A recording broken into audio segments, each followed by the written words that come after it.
Denny harapkan untuk teman-teman yang juga harus membaca hasil dari SIQ kita yang sudah kita isi. Jadi tahu kenapa kita isi 2 di sini, kenapa nggak 4, kenapa ini bisa diisi 4, kenapa. Nah itu kita juga harus tahu kenapa kita menjawab seperti itu. Ya, teman-teman ya. Jadi diharapkan nanti dibaca hasil review SIQ-nya, biar kalau misalnya dia tanya kenapa kita berani isi 4 atau kenapa kita cuma bisa berani isi 2, ibarat tuh begitu ya. Karena isi dari SIQ itu kita sendiri yang menilai berkaitan dengan akreditasi kita ini. Nah, gitu. Kemudian istirahat, nah dilanjutkan dengan peninjauan fasilitasi lembaga. Jadi mungkin kalau dari kita lihat setelah istirahat itu mereka keliling nih, mana ruangannya, ini, dan lain sebagainya. Sampai selesai.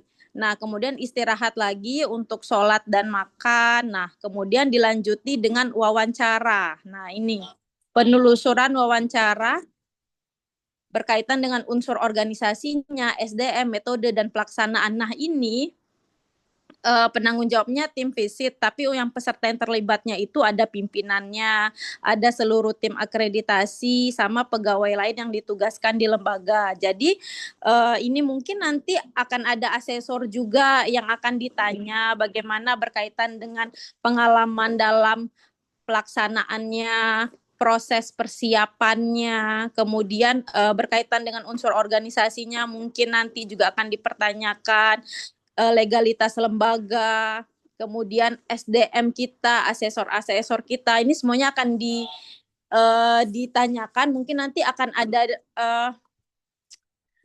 diskusi lah dulu sebelum itu ya Bunda ya, kalau bisa di hari, kan mereka datangnya kan 19, Bunda kan 17, sampai kalau bisa tanggal 18 itu Bun kumpul dulu langsung di Korin Center, Mbak, orang tim yang sudah dipersiapkan ibarat itu untuk wawancara nanti, misalnya kayak bagian keuangan nanti kan ada Mbak Nela, kemudian bagian tim akreditasi ada siapa aja, kemudian asesor yang akan membantu misalnya untuk wawancara itu siapa aja, karena kan mungkin kalau tidak disatukan persepsi dulu nanti ada kesulitan. Jadi boleh Mbak Feby nanti di tanggal 18 itu dijadwalkan untuk beberapa tim akan ketemu langsung untuk menyamakan persepsi gitu. Karena kan walaupun ini nanti wawancaranya bersifatnya sama-sama, tapi kan tetap harus paham juga, apalagi kan ini kita terakhir asesmen itu di 2023 gitu. Takutnya asesornya sendiri lupa kalau dia pernah asesmen di 2023 itu. Sudah lama sekali karena ini berkaitan dengan asesmen ASN ya, tapi kalau untuk asesmen perusahaan kan kita alhamdulillah hampir setiap tahun tuh ada. Cuma memang kalau untuk ASN itu terakhir kita di 2024 apa 2024 terakhirnya. Begitu. Upantara ya, habis itu di hari kedua, nah ini 9 sampai jam 11 mereka itu rapat, tapi rapatnya di tempat mereka, rapat tim visit BKN untuk menyusun bukti-buktinya. Nah, kita nanti kalau misalnya terjadi kekurangan dalam berkas, nah itu dilengkapinya di hari kedua, Bunda. Jadi nanti kita harus lengkapin di hari kedua ini. Pemakan nanti setelah mereka rapat, mereka akan datang ke Korin sekitar jam 11-an. Kalau dari info dia hubungin Mbak Nela kemarin, di hari kedua mereka akan datang sekitar jam 11-an. Kemudian mereka akan memaparkan hasil dari temuan dan telusuran pencapaian berita acara sama terkait visit itu. Nah, di sini kalau misalnya kita mau melengkapi apa yang menjadi kekurangan berkas kita. Nah, Chen itu belum tahu apakah mereka akan menyampaikannya di hari pertama, kemudian kita persiapkan di hari kedua, atau memang mereka akan menyampaikan langsung di hari kedua itu, dan kemudian kita harus siapkan di hari kedua itu juga. Nah, itu aja bagian yang itu yang masih miss, karena kalau dari kalau dari yang dibaca berkaitan dengan undang-undang peraturannya itu, kita bisa melengkapi berkas yang masih kurang itu ketika BKN-nya datang gitu.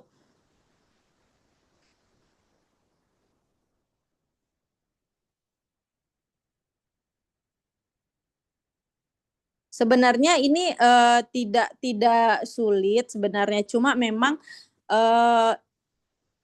karena mungkin kita banyak yang baru-baru aja, makanya karena kesulitan dalam kalau menceritakan berkaitan dengan proses asesmennya begitu. Seperti kayak Feby kan baru belum pernah ikut asesmen kayak gitu aja. Mungkin nanti Bunda boleh bantu apa ketika di tanggal 18 tuh gambaran-gambaran asesmennya untuk teman-teman yang baru kan gitu. Walaupun nanti mungkin yang Feby nanti ataupun Nela nanti kan mungkin akan ditanya berkaitan dengan proses penyusunan akreditasi kan, tapi setidaknya tahu juga kalau proses asesmen tuh seperti ini gini gini gini gitu. Itu aja sih kalau dari Ceni berkaitan dengan rundown sama kalau dari hasil rundown yang sudah diberikan ya akan seperti itu bentuk rencana kegiatannya. Ceni kembalikan sama Bunda. Oke, makasih banyak Mbak Jenny. Ya teman-teman, jadi ini sebenarnya yang sangat dibutuhkan adalah kesamaan pemikiran ya, karena nanti kan yang akan ditanya bukan Bunda sendiri. Kalau Bunda mah maksudnya pasti bisa menjawab. Cuma kan pasti mereka juga ingin konfirmasi ke teman-teman lainnya. Nah, memang kan Qadarullah kemarin ada 2 kali asesmen nih, Mbak Jenny dan teman-teman ya. Bapak Hakim dengan Ibu Dokter. Nah, di kedua asesmen itu kan kalau nggak salah Mbak Mbak Feby, kemudian Mbak Liza juga sudah terlibat ya. Nanti boleh diceritakan, maksudnya penceritaannya itu seperti itu loh proses asesmennya. Nah, kemudian teman-teman, kita sepakati dulu ya tanggal 18 itu apakah mbak-mbak yang ada di sini bisa berkumpul di sisinya di pagi atau di siang atau di sore, biar nanti kita samakan persepsi. Boleh di kolom chat boleh deh nanti kita sama-sama satuin ya. Apakah kalau pagi kayaknya pada punya main job ya, ada punya pekerjaan sendiri-sendiri ya, pasti agak repot kalau pagi. Mungkin boleh di siang atau di sore. Silahkan di kolom chat teman-teman nanti kita putusin. Nah, kemudian poin-poin pentingnya adalah ketika SIQ ini nanti kan akan Bunda presentasikan sebelum SIQ-nya itu adalah rencana ya Mbak Ceni ya, rencana dan capaian. Itu alhamdulillah tadi malam Mbak Ceni dan tim sudah menyiapkan. Makasih banyak Mbak Ceni, Mbak Dela dan seterusnya. Kemudian paparan tentang SIQ, tapi itu dari BKN. Hanya mungkin kita akan menanggapi saja. Nah, Bunda menginformasikan bahwa kalau pas pelaksanaannya mulai dari hari Rabu dan Kamis itu posisinya adalah kita kayak di tes gitu teman-teman. Jadi nanti teman-teman duduknya mungkin di belakang para penilai. Jadi ada 2 meja nanti disiapkan. Meja pertama adalah teman-teman BKN 3 orang. Kemudian meja di belakang itu adalah teman-teman yang membantu Bunda, membantu Foreign Center selama ini baik sebagai asesor, kemudian sebagai sebagai tim sarana prasarana, keuangan dan seterusnya. Nah, kemudian sedangkan posisi di depan itu paling nanti saya butuh bantuan Mbak Feby untuk operatornya, kemudian Bunda yang akan presentasi seperti itu. Nah, setelah itu baru di siangnya kita akan proses wawancara ya teman-teman. Nah, ini juga mohon bantuannya teman-teman ketika proses wawancara, kalau memang ada yang nggak bisa datang mungkin boleh diinformasikan, nggak apa-apa. Kalau memang di tanggal misalnya 19 dan 20 itu sibuk sekali, boleh diinformasikan ke kita nggak bisa hadir. Jadi bisa digantikan posisinya sama teman-teman yang lain. Nah, sekarang kita mulai sebelum saya bahas SIQ-nya. Di tanggal 18, teman-teman, kita sepakati aja ya. Kalau misalnya kita meetingnya di jam 16, bagaimana? Yang para asesor ya, dan teman-teman yang bekerja di tempat lain. Oh, kalau 16 baru pulang ya. 16.30 boleh tidak? Nanti yang teman-teman internal Korean Center akan ketemu Bunda mungkin nggak usah di hari Selasa ya. Kita akan meeting langsung di hari Senin ya. Senin kita siapkan semuanya, terus kita akan uji coba untuk proses wawancara dan juga proses pemaparan dari masing-masing ya. Nanti untuk proses pemaparannya ini, kalau untuk internal sisi Mbak Nela, ini yang berhubungan dengan, coba SAQ-nya dibuka Mbak. Nah ya, kita mulai dari yang pertama ya. Sebelum ini Bunda mau ngasih tahu dulu Mbak Nela itu fokusnya ke keuangan. Kemudian sarana yang berhubungan dengan IT itu nanti adalah Mbak Liza. Tapi yang berhubungan dengan prasarana itu nanti adalah Mbak Feby ya. Seperti itu untuk prasarananya. Kemudian berhubungan dengan keuangan dan anggaran itu Mbak Nela. Terus yang lain-lainnya nggak apa-apa nanti biar Bunda. Nah, paling ini untuk administrasi. Administrasi udah ditetapkan Mbak Ceni, Mbak Feby ya Mbak. Administrasi Mbak Feby. Nah, kalau untuk para asesor biasanya yang akan dinilai adalah tentang metode alat ukur, asesor, dan seterusnya. Oke, nah ini adalah SIQ dari lembaga kita, teman-teman. Yang pertama itu adalah organisasi atau kelembagaannya. Nah, di kelembagaan ini eh, kriteria yang sudah kita dapatkan, kita punya status badan hukumnya berbentuk PT, namanya. Nah, ini mungkin nanti teman-teman harus sudah mulai menghafalkan. Terjadi perubahan dari awalnya kita CV Korea Center, kemudian per Juli itu menjadi PT Korean Center Internasional. Jadi kalau ditanyain, Bapak Ibu dari mana? Bukan dari CV Korean Center ya, teman-teman ya, tapi PT Korean Center Internasional. Moga-moga nanti benar-benar masuk ke dunia internasional. Amin ya robbal alamin. Nah, kenapa di poin 4? Karena kita sudah berbentuk badan hukum PT, teman-teman. Kalau kemarin masih CV, tidak di poin 4. Kemudian untuk struktur organisasi, Mbak Feby, struktur organisasinya sudah dibuat ya? Sudah dipasang?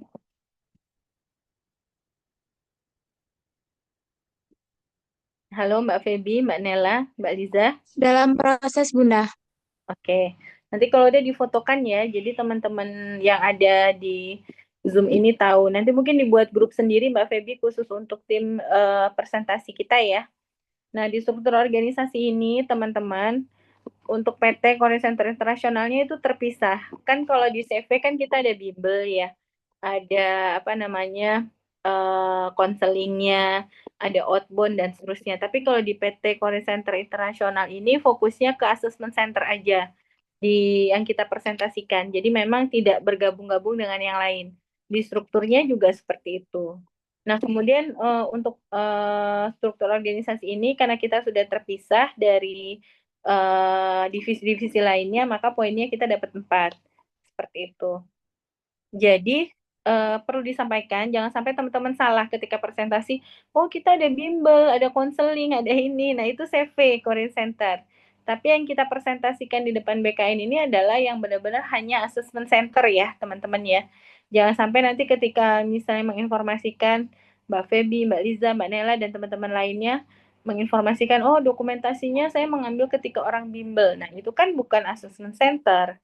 Nah, kita sekarang samakan persepsi, ini adalah visitasi khusus untuk assessment center. Jadi apapun yang kita sampaikan itu hanya berkaitan tentang assessment center. Seperti itu. Nah, kemudian yang kedua untuk perencanaan organisasi. Perencanaan organisasi ini, pengalaman penilaian ASN-nya Alhamdulillah kita punya 2. Satu dari Kemenak, yang kedua adalah dari Kemenhub ya. Nah, dua-duanya itu sudah ada buktinya dan seterusnya. Nah, ini juga karena kita kegiatannya baru sampai 1 sampai 3 kali, poinnya baru 1 ya, teman-teman ya. Kenapa poinnya 1?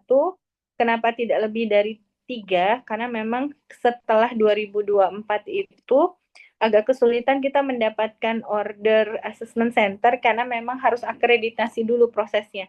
Kalau sudah akreditasi, nanti dari semua dinas instansi yang mau melakukan lelang jabatan atau assessment center, itu akan kelihatan bahwa Korean Center itu ada, bisa digunakan.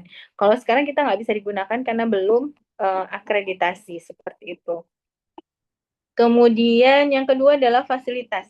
Nah, di fasilitas ini nanti saya akan dibantu sama Mbak Liza. Kita akan menjelaskan bahwa ada alat perekam, perekaman data, audiovisual, dan seterusnya. Sebaiknya beberapa hari ini Mbak Liza dan teman-teman itu sudah mencek kembali alat perekam yang ada. Kemudian komputer dan laptop itu dicek kembali, dibuka. Apakah tahu-tahu nanti dicek udah mati gitu kan? LCD-nya sudah kita pakai langsung juga ya. Kemudian kamera CCTV juga dicek apakah masih beroperasi atau tidak.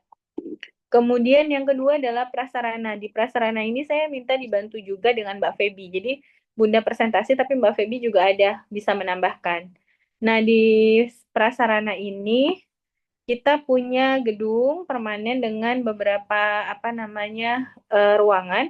Maka poinnya 4. Kemudian sudah ada pemisahan area asesi dan asesor termasuk musola sampai ke toilet itu kita pisahkan. Maka poinnya 4.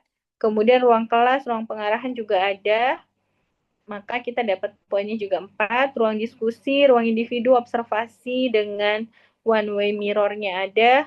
Ruang rekam data dengan penyimpanan datanya juga ada sendiri. Kemudian ruang kerja asesor itu ada sendiri di ruangan psikolog kita ya. Kemudian ruangan meeting, asesor meeting juga ada dan ruangan lain-lain juga ada. Jadi alhamdulillah sampai ke item ke-17 kita bisa menyiapkan ya. Nah, kemudian untuk anggaran. Anggaran ini saya minta bantuan dari Mbak Nela nanti. Ketika Bunda menjelaskan, Mbak Nela juga bisa menambahkan. Yang dilihat di sini anggaran pengembangan SDM.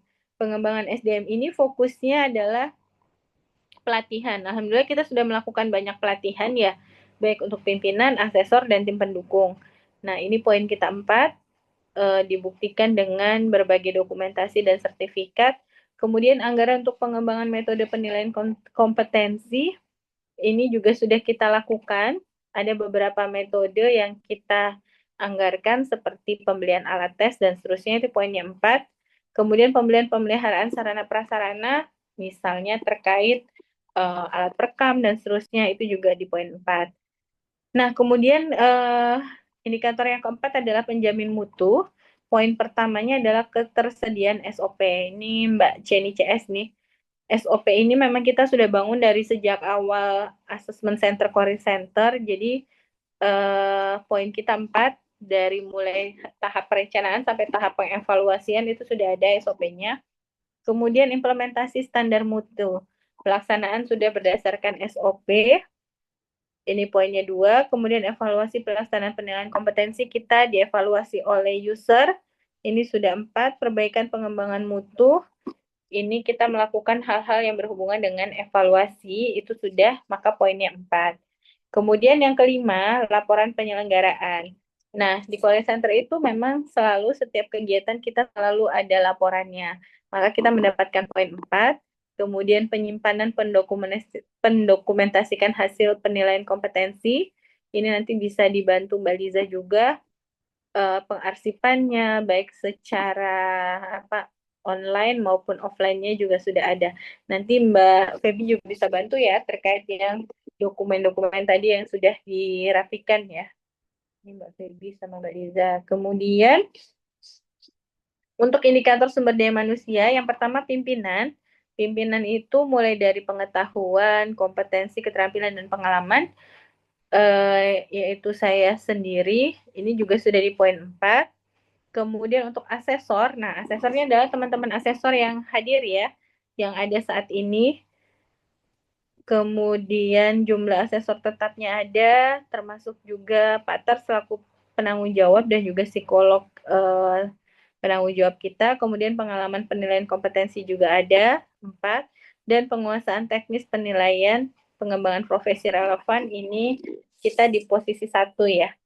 Kemudian untuk tenaga bidang administrasi dan kesekretariatan, pengelola administrasi, ini Mbak Feby, ini di poin 4 karena sudah di training bisa melakukan administrasi, perencanaan, dan seterusnya. Pengelola kerumah tanggaan, ini ketersediaan pelaksana pengelola rumah tanggaan ini juga sudah ada ya, Mbak Nela ya, sekalian keuangan ya. Kemudian pengelola data ini Mbak Liza. Jadi semuanya juga sudah terlatih. Kemudian kesesuaian kualifikasi penilai kompetensi. Tim penilai kompetensi ini ketua tim dengan target jabatan, kemudian tim admin dan seterusnya dengan target jabatan. Kita ada di poin 4 teman-teman. Kalau untuk kualifikasi asesor, ini juga sudah kita tetapkan. Jadi teman-teman asesor yang hadir, yang ada di Core Center, yang sudah melakukan pelatihan batch 1, batch 2, batch 3, itu kita lihat jenjangnya. Kemudian kita kelompokkan level-levelnya. Nah, level itu berdasarkan apa? Berdasarkan pengalaman, jam terbang, dan juga hasil pelatihannya. Jadi kalau misalnya ada teman-teman yang tidak terlalu fokus ketika pelatihan, kemudian nilainya juga tidak terlalu baik, nah itu levelnya masih level bawah. Kemudian kalau yang memang sudah optimal, sudah mulai bisa lakukan proses asesmen secara optimal, ini levelnya semakin tinggi seperti itu. Kemudian jumlah asesornya dalam satu kelompok di mana kita melakukan multi asesor, kemudian rapat bareng asesor. Nah, itu sudah dilakukan poinnya 4. Kemudian ini terkait dengan tester. Tester kita ada Mbak Baby, ada Mbak Hanun. Ini juga latar belakangnya harus S1 psikologi atau psikolog dan ini sudah terlaksana ya, teman-teman. Jadi poinnya 4. Kemudian untuk tenaga pendukung administrasinya itu adalah Mbak Feby dengan kemudian tenaga penyiapan fasilitas itu adalah Mbak Nela, kemudian tenaga perekaman data itu adalah Mbak Liza. Jadi sudah ada semua ya. Kemudian metode dan alat ukur. Metode dan alat ukur ini berkaitan dengan bagaimana kesesuaian metode dengan alat ukur yang ada. Kemungkinan di metode dan alat ukur nanti juga teman-teman asesor yang akan ditanyakan seperti apa cara menilai kompetensi dengan tujuan penilaiannya. Nah, ini bisa kita gunakan kamus kompetensi yang ada, kemudian level kompetensi yang ada dari yang kita teskan, kemudian alat dan tools yang kita gunakan. Insya Allah Bapak Ibu semuanya sudah terlatih, ini sudah paham. Nah, untuk para asesor yang mungkin belum mumpuni atau belum secara otomatis dapat menjelaskan, ya bisa menganalisa dan mendengarkan dahulu. Tapi nanti asesor yang memang sudah biasa, maka nanti akan bisa membantu saya untuk menjelaskan. Kemudian kesesuaian jenis alat ukur yang digunakan, kompetensi yang diukur. Ini juga simulasi apa yang kita pakai, kemudian wawancara yang seperti apa yang kita gunakan. Ini juga nanti akan jadi bagian dari pertanyaan. Yang ketiga, pengembangan dan penambahan alat ukur. Pengembangan dan penambahan alat ukur, Mbak Jenny, ini kayaknya penambahan dan penambahan instrumen, bukan yang haki ya? Iya, yang haki, Bun. Yang haki kayaknya poinnya 4 deh. Enggak, karena dari aturannya itu udah harus dipakai kalau ada poinnya, Bun. Jadi kalau yang satu itu tuh baru punya, tapi kita belum pakai dalam metode asesmen yang 2 kegiatan itu. Kemudian kalau poin kedua ada lagi ketiga dan itu setelah kami baca ya memang yang baru kita punya itu kita punya kerangkanya tapi kita belum pakai di proses asesmen yang 2 itu. Jadi makanya kita dapatnya poinnya 1 gitu. Iya. Oke, makasih Mbak Jenny. Jadi Oke. teman-teman kemarin kita gunakan memang bukan di proses ASN ya Mbak,